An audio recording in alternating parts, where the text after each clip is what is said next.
This gal's interesting, cousin. Nikita Lyons.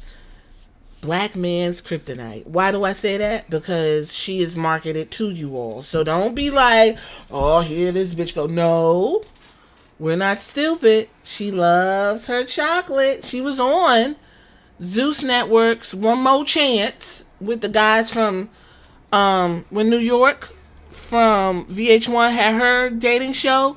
You had Chance and his brother who passed away. She was on their show, and she looked just like you would think she looked. She had dreads, and she made sure to show her ass and do her kicks and her splits, and she kind of was talking like this, cause you know that's how the girls talk, and that's how the black dudes like it when the white gals talk like that, cause you know what I mean. And whoop de whoop de whoop.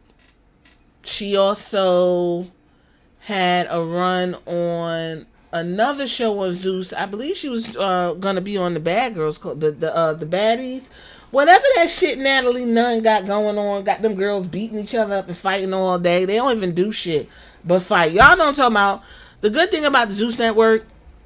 You got to pay for it. So all that negative shit they be showing about black people, you got to pay for it. It's not spreading among the masses to add to it. Anyway, back to Nikita Lyons. She made her triumphant return on December 12th after a year-long absence in a tag team with Laura Valkyria facing Blair Davenport and Corey J, where her and Valkyria failed to win in March 2024. Lyons was revealed to have suffered another injury. She returned in-ring action at NXT House Show in Davenport, Florida on September 27th and returned to NXT on the October 15th episode, defeating Lola Vice and interference from Jada Parker, showing signs of heel turn. On the October 29th episode of NXT, Lyon turned heel for the first time in her career, and she was revealed as Rizzo's attacker following Lyon's defeat against Kalani Jordan. Okay? There were two instances in NXT where they were trying to put her in a situation with a black man. One with Obafemi. Obafemi had picked up her fur coat, and he was like, yeah. And she was like, oh, thank you. And I was like, don't do it. Do not do that shit with Obafemi. Don't do it. So someone heard me because they didn't do it. Then we had another segment where Shanti the Dentist was talking to some chick. I ain't gonna act like I know it, but they had tag teams, and she was like, you know what? We made a good partner. And he was like, yeah, we made good partner here and off, right? Off the TV. And she was like, yeah. And Nikita Lyons walked by. She was like, oh, Ashanti, make sure you return that text message I sent you. And old girl was looking like, really, Ashanti? And he was like, wait a minute. He said, I ain't sent her a text message. Old girl walked off. He was standing there looking stupid. So we gonna get a cuckold. Sooner rather than later. Okay? Listen. I just paused mad long for some reason. My bad. What I was gonna say, she is very ambitious and always wanted to be in the spotlight. She has put out some studio albums, rough cuts, under the Jury Entertainment label. She also has a single called No Times featuring La Jones, Baby You, and To Be a Champion. Now, she got caught up in some stuff over on Twitter. So, this is the issue. On Memorial Day, Nikita Lyons posted a short video of herself training with nunchucks. She captured the video writing, Land of the Free because of the brave, hashtag Memorial Day. In the video, Lyons also features a song called The Patriot by Topher and the Marine rapper. Okay? It's still up if y'all want to go see this. Topher is a conservative rapper and former Air Force veteran who is popular among conservative and libertarian circles for his pro-American music and condemnation of progressive policies. The Marine rapper is a popular Marine Corps veteran who is also an advocate for military veterans across the country. The song The Patriot was released on January 6th, but was then banned by major streaming outlets a few weeks later as progressives linked the song to the January 6th storming of the United States Capitol. Now, when you listen to the song, essentially that's what they're saying. So it wasn't like, oh, we just, people just made up some shit. This is what these guys are singing. So, not a good look to say the least, but apparently she agrees because she didn't take it down and hasn't really said much about it. But she is labeled a MAGA princess, and people have basically shunned her for that very reason. She is 25 years old now. She pretty young. Didn't know that. She could recover. I don't know. Because with this climate, a lot of those wrestlers is deep in that MAGA shit, or they got some very interesting views. And all I can say is, if your views hinder my humanity and my space for freedom, then I don't have the time to give you your space.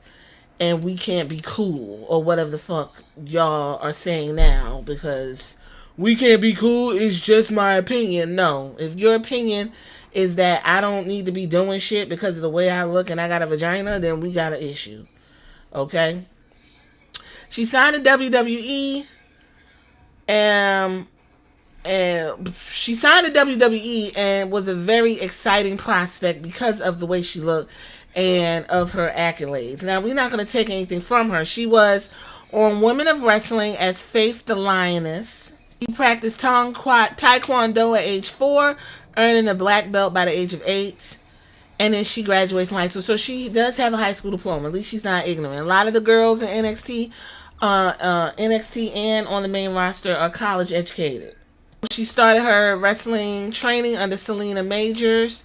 She, like I said, she debuted for WOW under Faith the Lioness in 2021. And then she went and attended a tryout in Las Vegas, and that's where she was offered a deal. So she's been with WWE from 2021 to the present. She's been banged up and fucked up a lot and sitting it out. Now she got Stone Cold knee braces on, and she's looking a little bit on the stuffy side, I would say. Her last match, I have to tell you guys, I went and watched it. It was terrible. She looked bad. Before that girl Rizzo came and hit her with a crowbar, she was in that ring rubbing herself down, and it was just like, girl, what in the world is happening here? How someone could come in and everyone was just so charged up.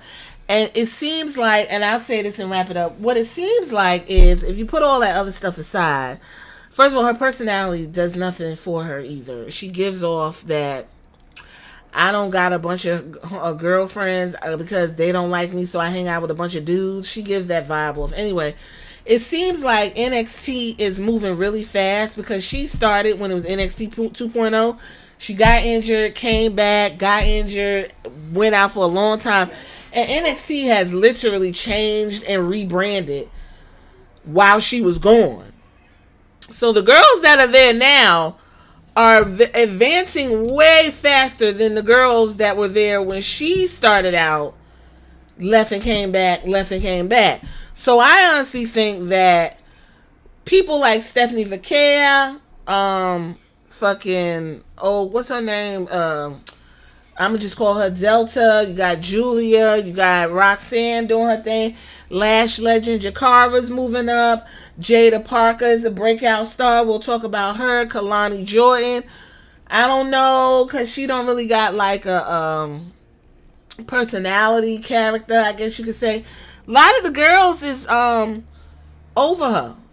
Now, what Nikita got is that big ass body. But for the most part, the girls is moving way past her, but she's young. She could be a good, strong mid-carder. I don't know. I don't see. It was a time where they were gonna put that belt, that NXT championship, on her real quick, but that time may have come and gone. So we're gonna leave it here, y'all. Y'all tell me what y'all think about Nikita Lyons, and I'll catch you on the next.